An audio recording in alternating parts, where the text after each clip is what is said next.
सातत्याने संपूर्ण बारामती लोकसभा मतदारसंघ किंवा मी मुंबईला पण जेव्हा जाते, मुंबई किंवा बारामती लोकसभा मतदारसंघात जेव्हा लोक भेटायला येतात, उदाहरण म्हणून देते, जर 100 लोक आले तर 95 लोक त्यातली स्वतः किंवा त्यांच्या कुटुंबातल्या कुणाला तरी नोकरी मागण्यासाठी येतात. मुलं शिकलेली आहेत, स्वतःच्या पायावर मेरिटवर काहीतरी करू पाहता, पण जवळपास 95% अर्ज तुम्ही आज माझं सगळं बघू शकता ही नोकरीसाठी आहेत.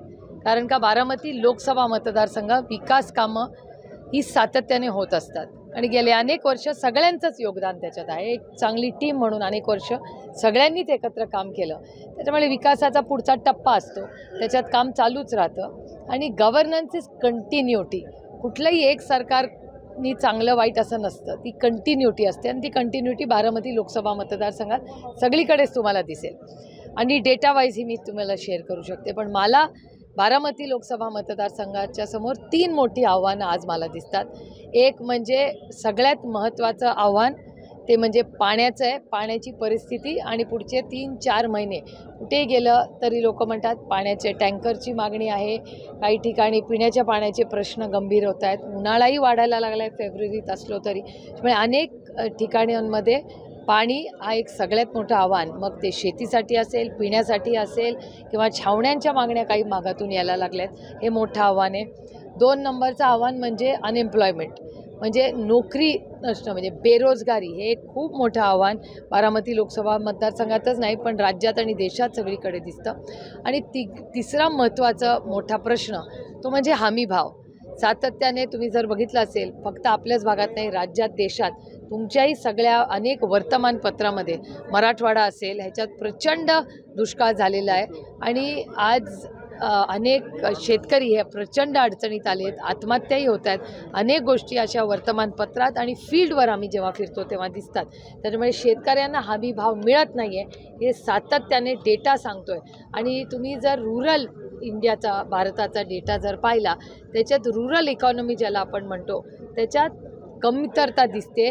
स्पेंडिंग म्हणजे जे पैसे खर्च करतात लोक, ती जी ताकद असते ती ग्रामीण भागात कमी होताना दिसते. आणि याचं कारण शेतीला हमी भाव नाही, असे अनेक केंद्र सरकारचेही रिपोर्ट सांगतात. मी आता 2 आठवडे पार्लमेंटमध्ये राहून आले. सगळे पार्लमेंटचे CAGचे रिपोर्ट्स असतील, हे सगळे वाचून अभ्यास करून अनेक विषयावर चर्चा करून आम्ही सगळे आलेलो आहोत. त्यामुळे प्राधान्याने 3 आव्हानं आज बारामती लोकसभा राज्य आणि देशासमोर आहेत. एक म्हणजे पाणी, 2 म्हणजे बेरोजगारी आणि 3 नंबर म्हणजे हमी भाव. यातून मार्ग कसा काढला? मार्ग म्हणजे पाण्याचं नियोजनाला सातत्याने मी गेले अनेक महिने, म्हणजे हे होणारे हे गेले 2.5 महिने मी माझ्या ट्विट, पत्र आणि कॉन्टॅक्टच्या माध्यमातून महाराष्ट्र सरकारला विनम्रपणे अनेक वेळा विनंती केली आहे की ह्याच्यात लक्ष घाला. पहिला मुद्दा अनएम्प्लॉयमेंट, बेरोजगारीबद्दल केंद्र सरकारचाही डेटा ते सांगतो की बेरोजगारी प्रचंड देशात वाढती आहे. आणि त्याच्यात इन्व्हेस्टमेंट्स असतील किंवा आर्टिफिशियल इंटेलिजन्स किंवा सरकारने केलेली धोरणं असतील, म्हणजे पेटीएमचंच तुम्ही बघितलं आहे काय झालं आहे. पेटीएमवर एका विश्वासाच्या नात्याने आपण सगळ्यांनी विश्वास ठेवून डिजिटल, म्हणजे नोटा नको, ब्लॅक मनी त्याच्यातून जाईल असं सगळ्यांना वाटत होतं. काळा पैसा दूर करायचा आहे तर डिमॉनिटायझेशन म्हणजे नोटबंदी या सरकारने केली आणि नोटबंदीच्या माध्यमातून पेटीएम आलं. आता सगळ्यात मोठं मनी लॉन्ड्रिंग म्हणजे पैशाचा घोळ जर कुठे झाला असेल तर तो पेटीएमच्या माध्यमातून होतो आहे. हे मी म्हणत नाही आहे, RBI म्हणते आणि सगळे वर्तमानपत्रांनी. त्याच्यामुळे पेटीएम इलेक्ट्रॉनिक म्हणजे डिमॉनिटायझेशन, म्हणजे सरकारचं काय म्हणणं होतं, सगळा काळा पैसा काढा, कॅश काढा. तर कॅश तर बाजूलाच राहिला, हे डिजिटल जे पैसे आहेत पेटीएमसारखे तेच जर मनी लॉन्ड्रिंग म्हणजे पैशाचे घोळ करायला लागले तर मग विश्वास कुणावर ठेवायचा? मग होतं ते पैसे बरं होते, चालन होतं तेच होतं का हे इलेक्ट्रॉनिकमधून घोळ चालले? त्याच्यामुळे हे अतिशय, आणि मी पार्लमेंटमध्ये हा मुद्दा मांडलेला आहे, त्यामुळे हा अतिशय चिंताजनक आहे. बेरोजगारी, पाणी आणि तिसरा प्रश्न हमी भाव. हमी भावासाठी सारखेच आम्ही मागणी करतोय पण ते कुणाच्याच पदरात पैसे पडत नाही. कांद्याबद्दल म्हणजे एक्सपोर्ट्सबद्दल सातत्याने केंद्र सरकार बोलत असतं, पण मग कांद्याचा एक्सपोर्ट हा बंद करण्याचं कारण काय? तुम्ही दुधाची माहिती घ्या, दुधासाठी पैसे देतो असं म्हणाले, पण खरंच कुणाच्या पदरात पैसे मिळत आहेत का? तर पळत नाही आहेत. शेतकऱ्याच्या अकाउंटला 6,000 रुपये देत आहे, काय उपकार करत नाही आज शेतकऱ्यांवर? या देशाचा भुकेचा प्रश्न कष्टाने कोण सोडवत असेल तो या काळ्या मातीशी इमान राखणारा शेतकरी आहे. तर जर शेतकऱ्यांनी जर सुट्टी केव्हा घ्यायचा दिवस ठरला किंवा त्यांनी आंदोलन केलं आणि पिकवणं बंद केलं तर काय होईल या देशाचं. त्याच्यामुळे हे शेतकऱ्याच्या विरोधातलं हे केंद्र सरकार आहे.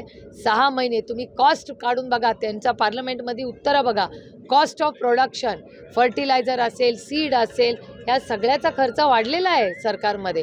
त्याच्यामुळे शेतकऱ्याच्या पदरात आधी इतके पैसे पडत नाही आहेत. तुम्ही बारामती, इंदापूर, दौंडच्या बाजारपेठा फिरा.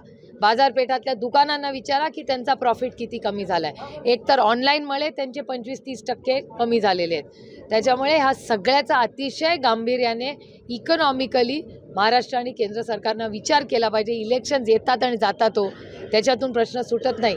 सरकारची जबाबदारी असते की गरीब, कष्ट करणाऱ्या, शोषित, वंचित, पीडित यांच्याबरोबर फक्त जुमलेबाजीनी प्रश्न सुटत नाहीत. नुसते आंदोलनं करून आम्हाला दुसरा काही मार्ग राहिला नाही, कारण का हे सरकार काहीच ऐकत नाही. आणि मग नाही तर पक्ष फोडा, घरं फोडा, ईडी, इन्कम टॅक्स, CBI हेच करा. आता आरक्षणाचाच मुद्दा बघा. गेले 2 आठवडे सातत्याने मराठा समाज, धनगर, लिंगायत, मुस्लिम आणि VJNT मधले आपले रामोशी समाज असेल या आणि किती भामटा समाज असेल, या सगळ्या अनेक समाजांचे किती मला सांगा प्रश्न प्रलंबित आहेत. का नाही केंद्र सरकार करते. ओडिसाचा आरक्षणाचा प्रश्न त्यांनी घेतला, त्यांनी आंध्र प्रदेशचा घेतला, जम्मू काश्मीरचा घेतला. मग धनगर समाजाचं का नाही बिल आणलं केंद्र सरकारने. आणि मग केंद्र सरकार आम्हाला असं सांगतं की मराठा, धनगर, लिंगायत, मुस्लिम आणि VJNT म्हणजे रामोशी समाज वगैरे असे अनेक जे समाज आहेत यांचे प्रश्न महाराष्ट्र सरकारने केंद्राला पाठवलेले नाहीत. बाकीची राज्य जर पाठवतात मग महाराष्ट्र सरकार का पाठवत नाही आहे. एकीकडे आरक्षण देणार म्हणतात आणि दुसरीकडे देत नाहीत. मग जरांगे पाटलांना आंदोलन करावं लागतं. मग हे फसवणूक नाही का जरांगे पाटलांची आणि समाजाची. परत त्यांना आंदोलन करावंच लागलं ना. मग मागच्या वेळीच काय केलं या सरकारने. धनगर समाजाबद्दल का नाही ते बिल येते केंद्रात. बाकीची राज्यांची येतात, ST SCचं बिल येतं, मग धनगर समाजाचा प्रस्ताव का येत नाही महाराष्ट्र सरकारकडून. आपल्याच बारामतीत येऊन म्हणले होते ना धनगर समाजाला आरक्षण दिलं. मग पहिल्या कॅबिनेटमध्ये मग काय झालं. 10 वर्ष झाली. आणि माझं म्हणणं आहे की हा महाराष्ट्रावर द्वेष का, महाराष्ट्रावर राग काय या केंद्र सरकारचा. महाराष्ट्र सरकारवर मी परवा फील्डवर म्हणले, मी पार्लमेंटमध्ये बोलले की आप क्यों नाराज है, क्यों दुखी है, क्यों गुस्सा है आपका महाराष्ट्र से. इन्व्हेस्टमेंट दुसऱ्या राज्यात द्या, आरक्षण सगळ्या राज्यांचे प्रश्न सुटतात, महाराष्ट्राचा का सुटत नाही. मराठा समाजाला, धनगर समाजाला, लिंगायत समाजाला, मुस्लिम समाजाला, VJNT, रामोशी समाजाला सारखं का लढावं लागतं, उपोषणं का करायला लागतात. मग आंध्र प्रदेशला न्याय, ओडिसाला ते हे देतात, संधी देतात. जम्मू काश्मीर आम्ही स्वागत करतो, मी मनापासून स्वागत करते की ज्या ज्या समाजांना आरक्षण पाहिजे होती त्यांना न्याय देत आहेत. ही आनंदाची गोष्ट आहे. आपल्या दुसऱ्या भाऊ बहिणींना काहीतरी मिळत असेल तर स्वागतच करू. पण मग आपल्या महाराष्ट्रातल्या ह्या सगळ्या समाजांना न्याय का मिळत नाही आहे हा मोठा प्रश्न आणि आव्हान आहे. आणि मी रोज म्हणजे जवळपास रोज सगळे तुम्हाला आश्चर्य वाटेल पण मला खासदार भाषणाला उठल्या म्हणायचे आता हे मराठा, धनगर, लिंगायत बोलणार सुप्रिया सुळे. मला काही कमीपणा वाटत नाही त्याच्यात. आपल्या लोकांसाठी मी लोकप्रतिनिधी आहे, मी लोकांसाठी दिल्लीला निवडून जाते. तुमचे प्रश्न एक नाही 1,00,000 वेळा तेच भाषण करायला लागले तरी चालेल, पण त्यांना नाही दिल्याशिवाय मी स्वस्थ बसणार नाही, हे मी तुम्हाला जबाबदारीने सांगते. राज्यात कायदा आणि सुव्यवस्थेचा प्रश्न निर्माण झाला आहे का. मागच्या 7 म्हणजे फेब्रुवारीमध्ये नागपूरमध्ये 7 हत्या झालेल्या आहेत, पुण्यामध्ये तर काल गोळीबार झालेला आहे. कसं बघता एकंदरीत. अरे हे आपल्या परवा गाड्यांवर काय अटॅक झाला, महिलांना मारहाण केली, अमानुष पद्धतीने महिलांवर हाणामारी केली आहे. परवा निखिल वागलेंची जी घटना झाली, खून झालाय. आत्ता मी एका वकिलांच्या कार्यक्रमाला गेले होते. वकिलांच्या कार्यक्रमात मला सांगितलं ताई एक विधेयक मांडा आता की वकिलांची सुरक्षिततेचं काय. डॉक्टर भेटले की डॉक्टर तेच सांगतात. म्हणजे वकील, डॉक्टर, आता तुम्ही सगळे लेखक, रिपोर्टर्स, प्रेस सगळ्यांवरच जर हे होत असेल तर जेव्हा मी देवेंद्रजींचा जेव्हा मी म्हणते की त्यांनी राजीनामा द्या, काय चुकलं माझं सांगा. माझं काय चुकत असेल तर मी माझा शब्द मान्य आहे, पुढे गेला मागे घ्यायला माझा शब्द मी तयार आहे. पण डेटा सांगतोय, तुम्ही बघताय महाराष्ट्रामध्ये काय परिस्थिती आहे. कोणीतरी लाईव्हवर खून करतंय, मग ते म्हणतात त्यांचा वैयक्तिक प्रश्न आहे. मग तुमचा इंटेलिजन्स काय करतोय? अहो, पोलीस स्टेशन म्हणजे आमचं माहेर आहे. प्रत्येक महिलेला RR पाटील हयात असताना प्रत्येक महिलेला वाटायचं की पोलीस स्टेशन म्हणजे आपलं माहेर. कोणी आपल्याशी चुकीचं वागलं तर आपल्याला हक्काची जागा म्हणजे पोलीस स्टेशन. त्या पोलीस स्टेशनमध्ये सत्तेत असलेला आमदार स्वतःच्याच मित्र पक्षाच्या माणसावर गोळ्या झाडतो आणि आरोप करतो की ह्यांनी माझे पैसे खाल्लेत. याचा अर्थ काय?